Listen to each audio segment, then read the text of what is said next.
네, 안녕하세요. 짱입니다.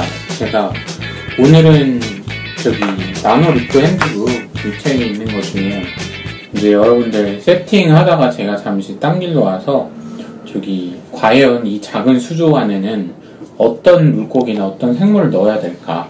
요거를 먼저 설명드리도록 할게요. 사실 저도 이 부분이 제일 관심 있는 부분이긴 하니까 이 부분을 먼저 할게요.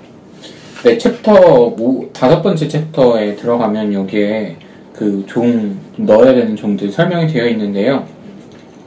여러분, 제가 몇 가지만 먼저 말씀드리면, 일단 수조 자체가 작아요. 작으니까 거기에 들어가는 물고기도 작아야 됩니다. 예를 들면 엔젤, 그런 거 넣으시면 사실 안 되고요. 사실 저도 근데 처음에 할 때 나노수조에 엔젤 몇 마리 넣고 그랬는데, 물론 죽거나 그러진 않았어요. 근데 이제 굉장히 빨리 커집니다. 6월을 넣는다고 하더라도 빨리 커지고, 전 대신에 탱은 넣어본 적이 없어요. 작은 수조에는 탱은 넣어본 적이 없는데, 엔젤 같은 거, 프렌치 엔젤 이런 거 6월호 주베나일이라고 그러죠.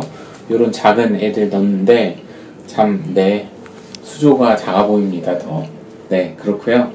여기서 얘기하는 거는 되도록이면 굉장히 길이 같은 거를 따졌을 때 되게 커도 정말 나노수조가 100리터, 최대한 100리터 정도까지를 이제 나노수조로 보통 얘기들 많이 하는데, 그 100리터, 45큐브 정도 되겠죠?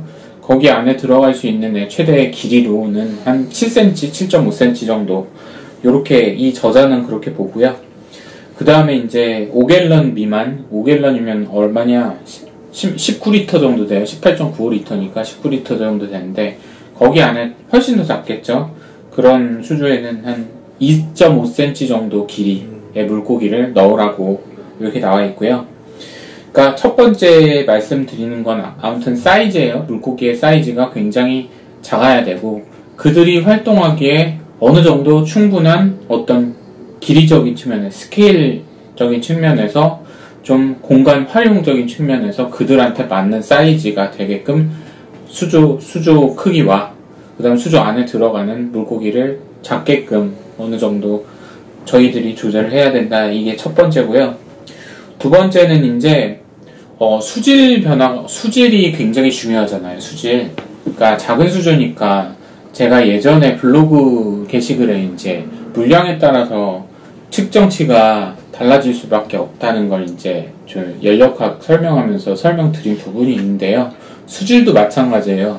변동폭이 커지고 환수나 아니면 다른 것들 혹은 장소 온도 변화도 민감하고 그렇게 반응하기 때문에 작은 물량에서는 굉장히 수질이 중요한데, 이 수질이 중요하니까 이 수질에 그나마 덜 영향을 주기 위해서는 먹이를 사실 조금 줘야 돼요. 그 말은 먹이를 안 죽여서 굶겨야 된다 이 얘기가 아니라, 먹이를 주긴 주되 주로 자체적으로 해결할 수 있는 라이브락이나 어떤 LG 같은 게 생겨서 거기에서 커버가 되는 부분도 있어야 된다라고 크라이스 브라이트웰이라는 저자는 그렇게 얘기하는데, 저도 이 부분은 사실 신경 안 썼는데 의미가 있는 것 같더라고요. 네, 그리고 두 번째가 바로 수질 변화에 민감하니까 되도록이면 먹이를 적은 수준으로 줘야 되고, 자체적으로 공급이 가능한 식으로 라이브락 같은 거나 아니면 바닥재에서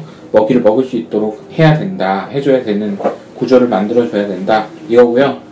세 번째는 이제 생물과 생물 사이에 이제 경쟁 관계가 일어나지 않도록 해야 되는데, 나노수조 굉장히 작으니까 만약 이 둘이 싸우면 정말 한 명 죽겠죠.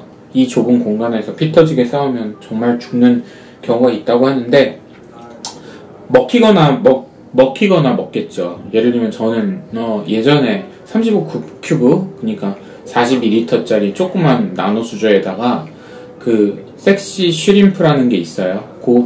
정말 조그맣거든요. 한 1cm 채 안 되는 슈림프랑, 요거 나중에 사진으로 보내드릴게요.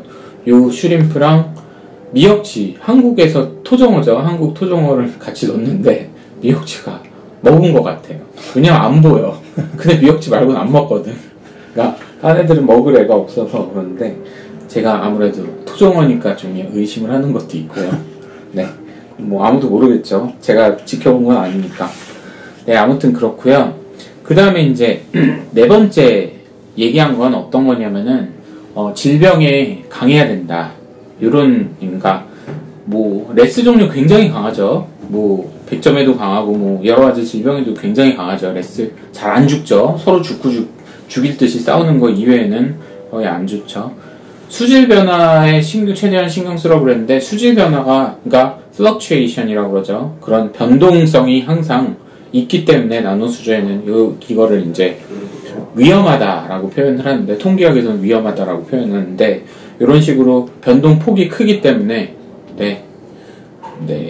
그 레스 종류나 뭐 이런 것들 저항력이 강한 종류의 물고기를 키우시면 된다라고 했습니다. 네, 다음 시간에는 제가 계속해서 이 부분에 대한 거를 집중해서 설명드리도록 할게요. 감사합니다.